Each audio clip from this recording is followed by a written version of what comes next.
1917, the Giants get their third straight victory on the year and move into first place for now because the Eagles actually play on Monday night against the Seattle Seahawks, who the Giants play next week. But I swear the referees try to give whoever the Giants are playing the game away all the time. No matter how well the Giants are playing or how dominating the Giants' defense is against the other team's offense, they get every call, they get phantom calls, and also they get, I don't even know at this point.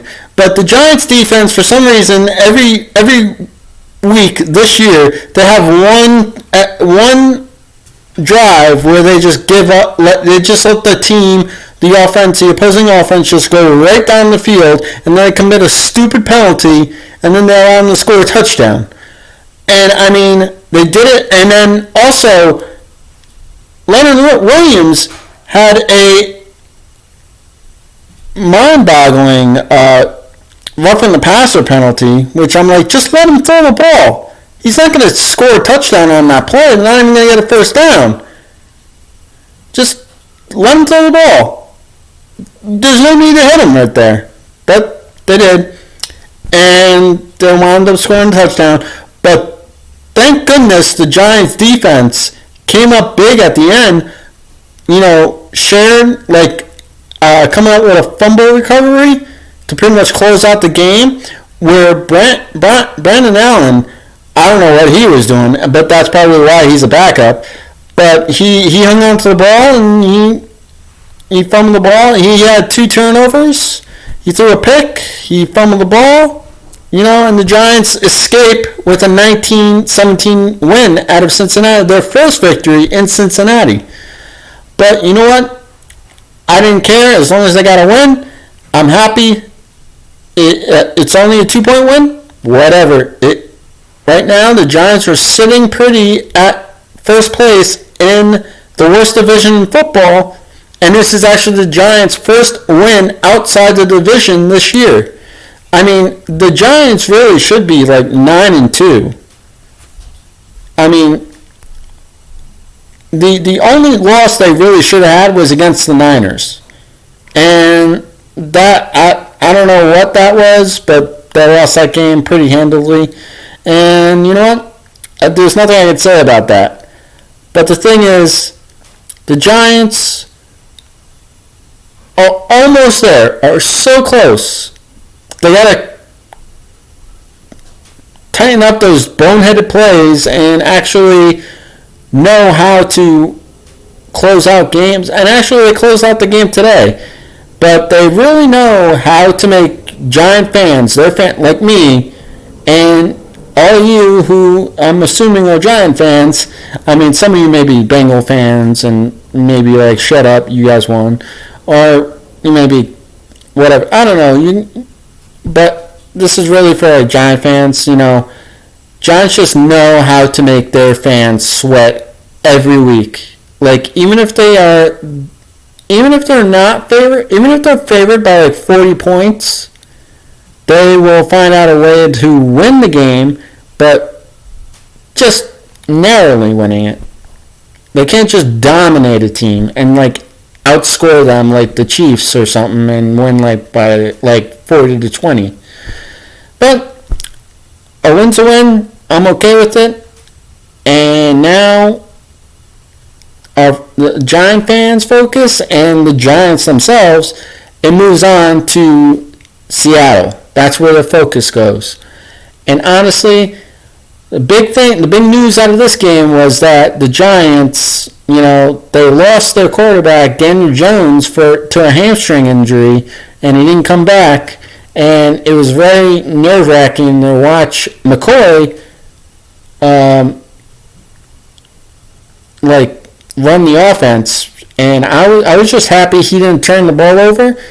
And that's great. The Giants still didn't turn the ball over. Well, actually they did. Ingram, I forgot about that. Ingram fumbled the ball, and then that's what helped the Bengals get momentum and keep the game close. But honestly, Ingram, he drives me up the wall. I mean, he's got so much talent.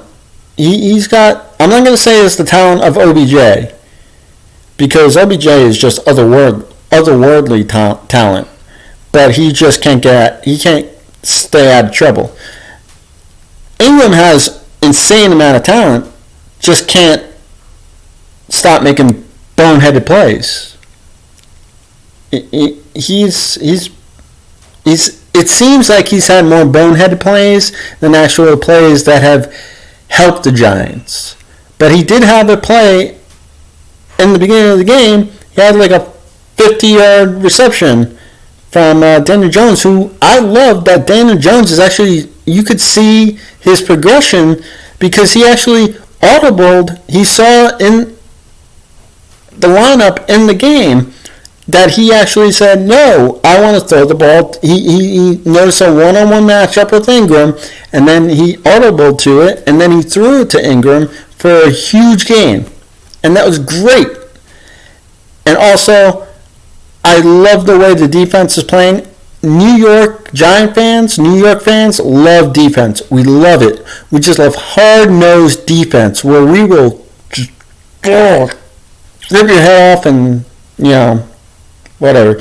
But the Giants' defense was the reason why they won this game, because the Giants' offense, they had moments, but they weren't consistent enough. They had a mistake here, a holding penalty there. Cam Fleming, I think he should be shot into the stratosphere because he's just been terrible. But I mean, Parrott, he has COVID, so he wasn't playing today.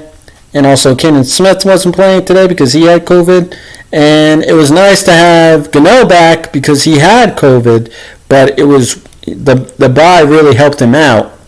And the fact that he had enough time to get back into the lineup, and he hit every field goal he attempted today. So that was great. 2 thumbs up.